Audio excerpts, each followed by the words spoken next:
Hello guys, మీరు చూస్తున్నది మా ఏరియాలోని శ్రీరామనవమి 10th డే. ఇంతకుముందు మనం చూసినట్టు 9 days ఉభయాలు, పెళ్ళి, తర్వాత వసంతోత్సవం జరుగుతుంది. ఇది చూడండి, నైట్ నుంచి పెద్దవాళ్ళందరూ కలిసి ఈ ఒక్క చప్పరాన్ని రెడీ చేశారు. మార్నింగ్కి ఈ చప్పరం మీద దేవుడు ఊరేగుతాడు. చూడండి, మీరు చూస్తున్నారు కదా, ఇది మార్నింగ్ రెడీ చేసిన ఒక చప్పరం. చూడండి, సీతారాముల వారిని చప్పరం మీద ఉంచి ఇక్కడి నుంచి ఊరేగిస్తారు. ఈ గుడి చుట్టూ తిరిగి తర్వాత దేవుణ్ణి వనవాసానికి పంపిస్తారు. ఓల్డెన్ డేస్లో అయితే కొంచెం బాధపడుతూ దేవుణ్ణి ఊరేగించే వాళ్ళంట.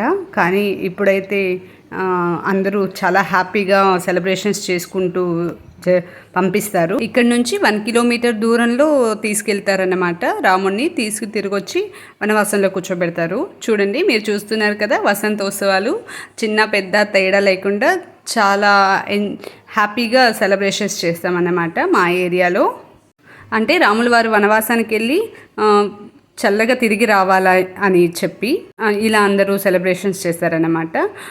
చూడండి, మీరు చూస్తున్నారు కదా, ఇది వసంతోత్సవాలు. అందరూ చాలా బాగా సెలబ్రేషన్స్ చేసుకుంటున్నారు. ఈ ప్లేస్ వచ్చేసి రాముని వనవాసం పెట్టిన ఒక ప్లేస్. రాత్రికి పట్టాభిషేకం ఉంటుంది. నెక్స్ట్ వీడియోలో చూపిస్తాను. Thank you for watching. Subscribe my channel.